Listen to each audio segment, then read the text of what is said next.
नमस्कार दोस्तों, मैं आचार्य रविंद्र अध्यात्म अवरनेश पर आपका स्वागत करता हूं। दोस्तों, वास्तु शास्त्र आपके मदद के लिए है। वास्तु शास्त्र आपके जीवन में खुशियां लाने के लिए है। वास्तु शास्त्र आपके जीवन में कामयाबी लाने के लिए है। वास्तु शास्त्र का उद्देश्य आपको डराना नहीं है, सावधान करना है। आपके जीवन में किसी प्रकार की कोई तकलीफ नहीं आए, समस्या नहीं आए, इसके लिए आपको अलर्ट करना है। तो इस संदर्भ में यह कंटेंट है कि यह वास्तु दोष आप घर में कभी भी उत्पन्न नहीं होने दें। यह कभी भी उत्पन्न होता है तो उसका परिणाम घातक होता है, बुरा होता है, अच्छा रिजल्ट नहीं आता है।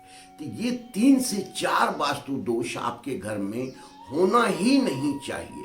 यह क्या है, इसी को जानने की कोशिश करते हैं। पहला है वास्तु दोष। पहला जो है, ईशान कोण में किसी प्रकार का कोई 3 चीज नहीं होना चाहिए, ये 4 चीज नहीं होना चाहिए, इससे बचना चाहिए। पहला है वहां पर टॉयलेट नहीं होना चाहिए। दूसरा है कि वहां पर सेफ्टी टैंक नहीं होना चाहिए। और तीसरा जो है, वहां पर कभी भी किचन नहीं होना चाहिए, सीढ़ी नहीं होना चाहिए, क्लेटर रूम नहीं होना चाहिए। यह चीज होना ही नहीं चाहिए। तो आप कोई ऐसे घातक परिणाम देने वाला बीमारी या सारी तकलीफों को जो आपके जीवन में आने वाला है, इससे बच सकते हैं। यह हम केवल आपको अलर्ट कर रहे हैं, हम आपको सावधान कर रहे हैं। आप घर बना रहे हैं, किस लिए बना रहे हैं? खुशी के लिए बना रहे हैं, घर में आनंद से रहने के लिए बना रहे हैं। पूरी परिवार में एक खुशी का वातावरण हो, किसी प्रकार की कोई समस्या नहीं है, अचानक कोई घटना दुर्घटना नहीं हो, इसीलिए जो है। और आपके घर में नए नए अवसर आते रहे, नई नई समृद्धि बनी रही और आप खुशहाल रहे, यही उद्देश्य है। तो ये 4-5 चीज अगर आपके ईशान कोण में नहीं होता है तो आप निश्चित रूप से इन सारी समस्याओं से बचे रह सकते हैं। तो ये आपको हम सावधान करने की कोशिश कर रहे हैं। और दूसरी जो है बात, सबसे वास्तु दोष उत्पन्न जो करता है, आग्नेय कोण में कभी भी कोई septic tank, underground water tank या टॉयलेट नहीं होना चाहिए। बाकी अगर कोई चीज है तो उतना ज्यादा आपको इफेक्ट नहीं करेगा, आप उस समस्या से निकल सकते हैं। तो इसी चीज को हम सावधान करने की कोशिश कर रहे हैं। और जो तीसरा है वह है आपका नैऋत्य कोण।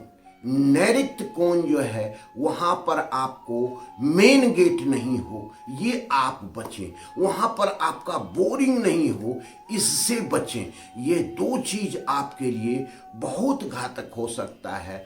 और अगर बच सकें तो ठीक सेंटर नैऋत्य में, अर्थात 225 डिग्री पर टॉयलेट भी नहीं हो, सेप्टिक टैंक नहीं हो, अंडरग्राउंड वाटर नहीं हो, टैंक नहीं हो, तो ये अगर बच जाते हैं तो जीवन में बड़ी से बड़ी समस्या आपको नहीं आएगी।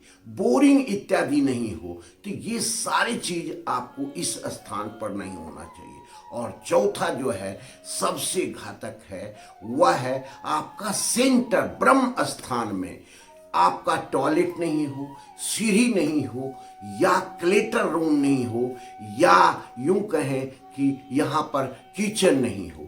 ये अगर आप बच जाते हैं घर बनाने वक्त में, इन बातों को सावधानी से बारीकी से देख लेते हैं, तो आप बच सकते हैं। अब प्रश्न उठता है, कई कमेंट इसमें आएंगे, वो हम पहले अलर्ट आपको करें। कमेंट आएगा कि हमारा कितने साल से यहाँ पर है लेकिन मुझे तो कुछ नहीं हुआ है। आप सावधानी से देखें उसको, क्या आपका 45 डिग्री जो ईशान कोण कहलाता है, ठीक वहीं आ रहा है क्या? कतई नहीं हो सकता। वह आपको नॉर्मल वास्तु में आप देखते हैं कि उत्तर और पूर्व के कोण जो आ रहा है, उसको आप मान बैठे हैं कि यह ईशान कोण है, यह नहीं है। आप ईशान कोण डिग्री के हिसाब से देखें, 45 डिग्री जहां आ रहा है वही आपका ईशान कोण कहलाएगा। आपको 135 डिग्री जहां आ रहा है वही आपका आग्नेय कोण कहलाएगा। 225 डिग्री जहां आ रहा है वही आपका नैऋत्य कोण कहलाएगा। और सेंटर जब आप 9 ब्रह्म पद जो है वह निकालेंगे तो वही आपका ब्रह्म स्थान कहलाएगा। तो इसी को देखना है, समझना है। हमारे वीडियो में आपको ऐसी भर भर करके जानकारी रहती है कि किसी दूसरे वास्तुशास्त्री से आपको पूछना नहीं पड़ेगा।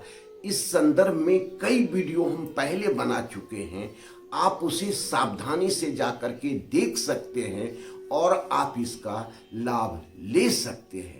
अपने कुटुंब संबंधी में भी इसे शेयर कर सकते हैं, इस ज्ञान को बढ़ा सकते हैं, उनको अलर्ट कर सकते हैं, उनको सावधान कर सकते हैं।